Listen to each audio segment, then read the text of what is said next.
অনেক মানুষের আসলেই মানসিক রোগ আছে।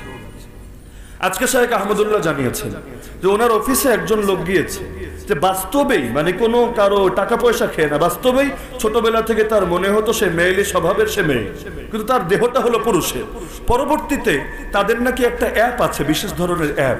ওই অ্যাপটা যদি একবার কেউ ইনস্টল করে, একবার যদি ব্যবহার করতে শুরু করে, সে জানতে পারবে যে কোথায় কোথায় আরো সমকামী আছে, আরো ট্রান্সজেন্ডার আছে। উত্তরা 15 নম্বরে ওই বাসায় আছে, আবার গুলশান অত নাম্বার ওই জায়গায় আছে।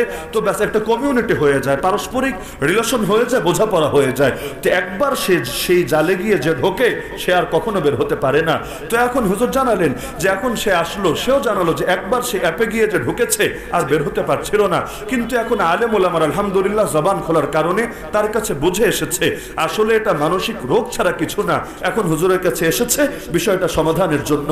তাহলে দেখা যাচ্ছে যে এটা একেবারেই কারো হতে পারে না, সবাই টাকা খেয়ে খেয়ে করে, এটা আমরা বলছি না, হতে পারে, কিন্তু এর সমাধানও তাকে ডাক্তারি ফর্মুলাই নিতে হবে। যদি হরমোনের সমস্যা থাকে ডাক্তারের কাছে হরমোনের ট্রিটমেন্ট করাবে, আর যদি না হরমোন টরমোন না সব ঠিক আছে, মনে সমস্যা, তাহলে মনের জন্য চিকিৎসা আছে, চিকিৎসা করবে।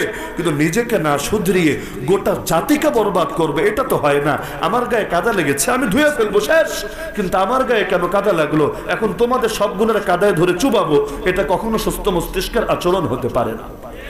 তো এখন ফেতনা যত দিন যাবে ফেতনা বাড়তেই থাকবে। এটা ভেবে লাভ নাই রে ভাই যে যত দিন যাবে আমরা মেহনত বাড়ায়া দিলে, সকলে মিলে একযোগে ময়দানে নামলে মনে হয় ফেতনা হারিয়ে যাবে। না, আমাদের জায়গা থেকে চেষ্টা তো করতেই হবে যাতে করে আল্লাহর কাছে জবাব দিতে পারি। কিন্তু হাদিস সামনে রাখলে এটাই বুঝে আসে কিয়ামত যত ঘনিয়ে আসবে ফেতনা এত বাড়বে, ঈমান টিকিয়ে রাখা হাতে আগুন জ্বলন্ত অঙ্গার ধরে রাখার মতো কঠিন হবে। ইন্না মিন ওয়ারাইকুম আইয়ামাস সাবর আস-সাবিরু ফীহিন্না আলা দীনিহি কাল কাবিদ আলাল জামর।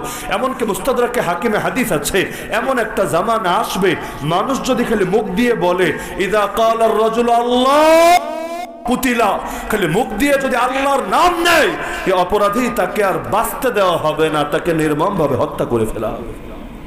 তো সুতরাং আমার মূল প্রতিপাদ্য আজকে এটা যে আমাদের একদিকে তো ফিতনার মোকাবেলা চালাতে হবেই হবে, কিন্তু আসল মেহনত নিজের ঈমানের উপর করা লাগবে, যা আমার ঈমান যাতে ঠিক থাকে। আর যদি জামানা তায়েফের মতো হয় তখনও আমি মুসলিম, জামানা বদরের মতো হয় তখনও আমি মুসলিম, মক্কি যুগের মতো হালত থাকে আমার দেশে তখনও আমি মুসলিম, মাদানী যুগের মতো হালত থাকে তখনও আমি মুসলিম। আমার ঈমান একই থাকবে, অটল থাকবে, অবিচল থাকবে। প্রয়োজনে জান দেব, কিন্তু কিছুতেই ঈমান দিতে রাজি হব না।